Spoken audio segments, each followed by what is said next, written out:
عزیزو، یہ آخری کلمہ یسوع مسیح نے اپنی جان دینے سے پہلے چند لمحے یہ فرمایا تھا،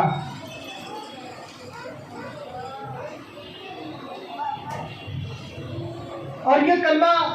ملاپ کہلاتا ہے کہ اے باپ،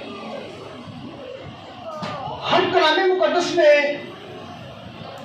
اس آیت کو جو کہ یسوع مسیح یہاں پر یہ فرما رہے ہیں، یہ داؤد نبی کی فرمائی ہوئی اور قلم بند کی ہوئی یہ زبور میں سے لی ہوئی یہ آیت تھی جو پڑھی گئی تھی، اور یہ داؤد نبی کی معرفت یہ ایک پیشن گوئی بھی کہیں جا سکتی ہے، جس میں ہم خدا کے کلام میں دیکھتے ہیں کہ قوم بنی اسرائیل، ان میں یہ ایک دعا تھی جس کو ہر ایک اسرائیلی اپنی اولاد کو یہ سکھاتے تھے کہ جب وہ رات کو سوتے تھے تو ہر ایک شخص چھوٹے سے لے کر بڑے تک اس آیت کو وہ پڑھتے تھے۔ یہ شریعت کی یہ ایک آیت ہے جو کہ پرانے عہد نامے میں یہ قلم بند ہے، اور ہر ایک زندگی سونے سے پہلے وہ یہ کہا کرتے تھے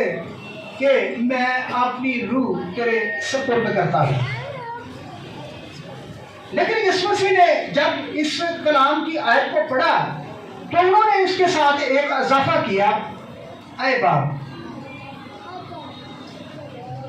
جو کہ یہ پہلے کبھی یہ لفظ استعمال نہیں ہوا تھا، کیونکہ باپ کا رتبہ اور باپ کا لقب جو تھا یہ صرف یسوع مسیح کے وسیلہ سے باپ کے ساتھ جڑا،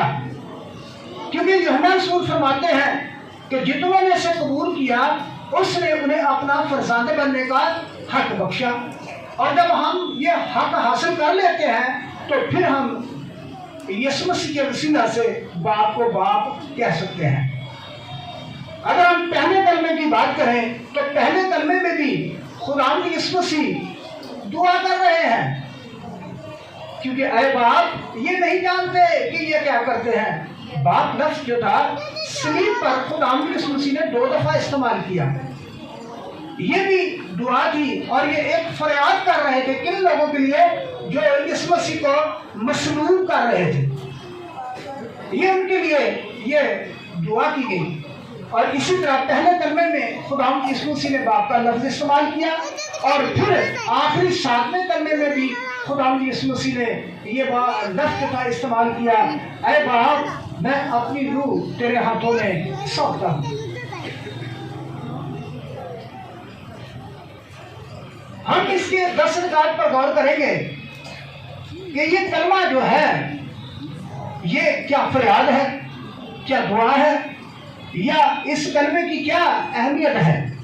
پہلی بات لکھا ہے کہ خوبصورت یہ دعا کو پیش کرتا ہے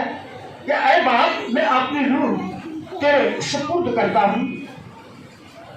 دوسرا، یہ الہی رفاقت کا یہ علمبردار ہے۔ یہ الہی رفاقت یعنی جو باپ کے ساتھ اس کی رفاقت تھی، یہ 7واں کلمہ اس رفاقت کو پیش کرتا ہے کہ موت کے وقت آخری پل جو تھے اس وقت بھی یسوع مسیح کی ایک کامل انسان ہونے کے ساتھ اس کی رفاقت باپ کے ساتھ قائم تھی، وہ اسے الگ نہیں ہوا تھا۔ وہ باپ کو پکار کر کہتا ہے کہ اے باپ، میں اپنی روح تیرے ہاتھوں میں سونپتا ہوں۔ اس کا مطلب یہ ہے کہ باپ کے ساتھ اس کی رفاقت تھی۔ تیسری بات، یہ روحانی پیاس کو بیان کرتی ہے اور پیار کو بیان کرتا ہے کہ اے باپ، میں اپنی روح تیرے ہاتھوں میں سونپتا ہوں۔ یہ ایک روحانی محبت بھی ہے۔ بے شک وہ کامل انسان تھا، لیکن یہ ہے کہ وہ خدا کا کلمہ بھی تھا۔ یہ باپ اور بیٹے کی یہ روحانی رفاقت تھی، جس میں ہم یہ سمجھ سکتے ہیں کہ ان دونوں میں کوئی جدائی نہیں تھی۔ یہ تو آخر ہونا ہی تھا، کیونکہ انسان بچ نہیں سکتا تھا۔